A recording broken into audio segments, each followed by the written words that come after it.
Assalamualaikum warahmatullahi wabarakatuh. Bismillahirrahmanirrahim. Alhamdulillahi rabbil alamin. Wabihi nasta'inu ala umurid dunya waddin. Wassalatu wassalamu ala ashrafil anbiya wal mursalin Sayyidina Muhammadin wa ala alihi wa sahbihi ajma'in, amma ba'du. Saudara-saudara kaum muslimin dimanapun Anda berada, kita pada unggahan video kali ini akan berbicara tentang pendiri Wahabi, yaitu Syekh Muhammad bin Abdul Wahhab An-Najdi. Bagaimana pendiri Wahabi ini seorang takfiri tulen, pendiri aliran Khawarij, ya, suka mengkafirkan. Bahkan dia mengkafirkan dirinya sendiri sebelum memimpin Wahabi dan mengkafirkan guru-gurunya. Ini yang akan kita bicarakan pada malam ini. Memang parah saudara, pendiri Salafi Wahabi mengkafirkan dirinya dan guru-gurunya. Ini dalam sebuah risalah yang ditulisnya atau kitab, ya, catatan kitab, dan diabadikan oleh Syekh Al-Ashimi An-Najdi dalam himpunan Ad-Durar As-Saniyah, himpunan kitab-kitab para tokoh Salafi Wahabi. Syekh Muhammad bin Abdul Wahhab, sang pendiri Salafi Wahabi, mengeluarkan fatwa pernyataan berikut ini. Nah, ini saudara, kitab Ad-Durarus Saniyah fil Ajwibah An-Najdiyah. Kitab ini menghimpun berbagai risalah, fatwa-fatwa ulama Najd sejak masa pendirinya Syekh Muhammad bin Abdul Wahhab sampai masa penyusun kitab ini, yaitu Syekh Abdurrahman bin Muhammad bin Qasim Al-Ashimi Al-Qahtani An-Najdi.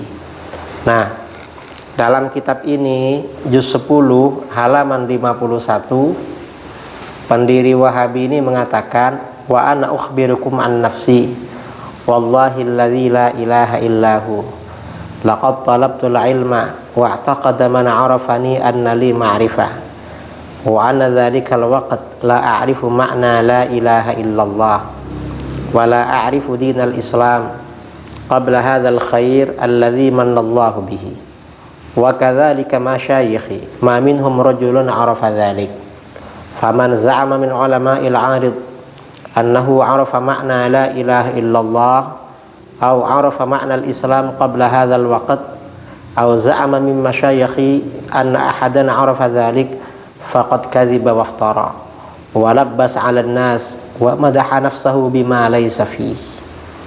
Artinya bagaimana? Kata pendiri Wahabi ini, aku kabarkan kepada kalian tentang diriku. Demi Allah yang tiada Tuhan selainnya, aku telah menuntut ilmu, dan orang yang dulu mengenalku meyakini aku memiliki pengetahuan. Padahal aku pada waktu itu belum mengerti makna la ilaha illallah, dan aku tidak mengetahui agama Islam sebelum memperoleh kebaikan yang Allah karuniakan ini. Demikian pula guru-guruku, tak seorang pun di antara mereka yang mengetahui hal tersebut. Artinya guru-gurunya tidak mengetahui makna la ilaha illallah dan tidak mengetahui agama Islam. Nah, barang siapa yang menyangka dari ulama daerah Arid, Riyadh, Saudi Arabia, bahwa ia mengetahui makna la ilaha illallah atau mengetahui makna Islam sebelum waktu sekarang ini, atau menyangka bahwa di antara guru-gurunya ada yang mengetahui hal tersebut, maka ia telah berdusta, berbuat-buat, menipu manusia dan memuji dirinya dengan sesuatu yang tidak ada padanya. Ini pernyataan si pendeta Wahabi Syekh Muhammad bin Abdul Wahhab An-Najdi. Nah, pernyataan pendeta atau pendiri Salafi Wahabi Muhammad bin Abdul Wahhab An-Najdi tersebut mengandung beberapa kesimpulan fatal sebagai berikut. Apa saja? Pertama, sebelum menyebarkan ajaran Salafi Wahabi, Muhammad bin Abdul Wahhab mengaku belum mengetahui makna la ilaha illallah dan belum mengerti agama Islam. Pernyataan ini secara tidak langsung menganggap bahwa dirinya termasuk orang kafir sebelum menyebarkan ajaran Salafi Wahabi. Kemudian kedua, kata dia, tidak seorang pun dari ulama Riyadh dan guru-gurunya yang mengetahui makna la ilaha illallah dan mengetahui agama Islam. Pernyataan ini berarti mengkafirkan semua guru-gurunya dan semua ulama yang ada. Artinya apa? Betapa takabburnya, betapa sombongnya hati si pendiri Wahabi, merasa paling Islam. Bahkan guru-gurunya sendiri dianggap kafir karena tidak mengerti la ilaha illallah. Kemudian ajaran Salafi Wahabi yang didakwahkannya, yang diusungnya, menurut pengakuannya tidak ia pelajari dari guru-gurunya, akan tetapi ia terima dari Allah sebagai karunia. Di sini kita patut mempertanyakan bagaimana caranya pendeta Salafi Wahabi ini menerima ajaran tersebut dari Allah. Apabila ia, pendeta Wahabi ini, memperoleh ajaran tersebut dari wahyu, berarti secara tidak langsung ia memposisikan dirinya sebagai nabi. Dan tidak ada bedanya antara pendiri Wahabi dengan orang-orang yang ngaku nabi seperti Mirza Ghulam Ahmad Al-Qadiani dan lain-lain. Hal ini tidak mungkin terjadi dan ia akui secara terang-terangan, tapi substansinya sama dengan orang ngaku nabi, dapat wahyu dari Allah. Kemudian apabila ia menerimanya bukan dari wahyu, maka kemungkinan ia menerimanya dari setan. Dan hal ini tidak mungkin ia akui, pasti dari setan sebenarnya. Dan mungkin saja ia peroleh dari pikirannya sendiri yang diajari setan, yang tidak ada jaminan bahwa hasil pikirannya tersebut pasti benar sebagaimana hasil ijtihad para nabi. Demikian tersebut bertentangan dengan metode kaum muslimin dalam menerima ilmu agama, di mana ilmu agama mereka terima melalui mata rantai sanad dari guru ke guru sebelumnya secara berkesinambungan sampai kepada baginda Rasulullah SAW. Ini yang namanya ilmu bersanad, saudara. Nah, paparan di atas menyimpulkan bahwa ajaran Salafi Wahabi berdasarkan testimoni pendirinya, pengakuan pendirinya tidak diperoleh dari para ulama, akan tetapi ia peroleh dari hasil pemikirannya sendiri dan dianggapnya sebagai wahyu dari Allah. Lalu kemudian ia doktrinkan kepada para pengikutnya. Karena pendiri Salafi Wahabi tidak mengakui keilmuan para ulama, termasuk guru-gurunya sendiri. Bahkan secara terang-terangan ia mengatakan bahwa sebelum lahirnya dakwah Salafi Wahabi, tidak seorang pun ulama, termasuk guru-gurunya, yang mengetahui makna la ilaha illallah dan mengetahui agama Islam. Nah, hal ini berarti pengkafiran terhadap seluruh ulama, seluruh umat Islam, dan termasuk mengkafirkan dirinya sendiri. Tentu saja fatwa pendiri Salafi Wahabi tersebut sangat aneh.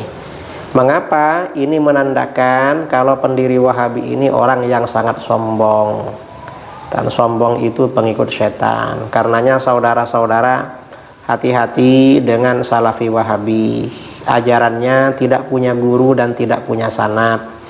Pendiri Wahabi ini meninggalkan ajaran gurunya yang bersanad. Dia bikin ajaran sendiri, lalu dia anggap sebagai kebaikan yang diterimanya secara langsung dari Allah. Kalau itu wahyu, berarti dia mengaku nabi, berarti dia murtad. Kalau bukan wahyu, berarti dari setan. Itu pilihannya hanya itu. Karenanya hati-hati dengan Wahabi. Karenanya kita perhatikan ustadz-ustadz Wahabi di Indonesia itu berijtihad sendiri, gak punya guru itu. Mereka ngawur biasanya kalau ngomong. Ini yang perlu saya sampaikan tentang bahaya Salafi Wahabi Mudah-mudahan bermanfaat, mudah-mudahan Allah menjauhkan kita dari salafi wahabi. Assalamualaikum warahmatullahi wabarakatuh. Assalamualaikum warahmatullahi wabarakatuh. Jamaah dimanapun berada, kenal dengan guru kita semua Al-Mukarram Ustadz Kiai Haji Muhammad Idrus Ramli, Singa Aswaja, Ahlus Sunnah wal Jamaah, mempertahankan akidah Asy'ari, fikih, Syafi'i, tasawuf, Sunni, Imam Abu Hamid Al-Ghazali. Beliau tidak bisa berkeliling Indonesia dengan segala keterbatasan usia, kesehatan, dan lain sebagainya. Alhamdulillah ada orang memberikan wakaf tanah di Kerumutan, Kabupaten Pelalawan, Provinsi Riau. Tanahnya Masya Allah luas. Saya sudah datang, saya ikut peletakan batu pertama. Mari kita support pembangunan pesantren Al-Hujjah yang dipimpin langsung oleh Ustadz Kiai Haji Muhammad Idrus Ramli. Kelasnya, asramanya, lokalnya, toiletnya, supaya anak-anak bisa belajar. Jangan sampai sesat, ikut aliran macam-macam. Nanti kita akan dituntut di hadapan Allah. Mari kita support melalui Bank Riau Kepri Syariah. Nomor rekening 820 200003. Sekali lagi, Bank Riau Kepri Syariah 820 200003. Ada rekening satu lagi, Bank Syariah Indonesia BSI 20019450001. Sekali lagi, 20019450001. Bukan pribadi, atas nama yayasan. Nama yayasannya Yayasan Al-Hujjah Riau. Ma'akal tafa'afnaita, uang yang dicari dibelikan makanan busuk. Wa malabis tafa'ablaita, diberikan pakaian lapuk. Wa matasaddaq tafa'amdaita, yang diwakafkan untuk bangun pesantren. Itulah yang akan mengalir menerangi alam kubur sampai hari kiamat. Hadiahkan pahalanya, belikan satu sak semen untuk almarhum ayah, almarhumah ibu. Mengalir pahalanya dan anaknya juga dapat amal jariah. Berkah selalu. Assalamualaikum warahmatullahi wabarakatuh.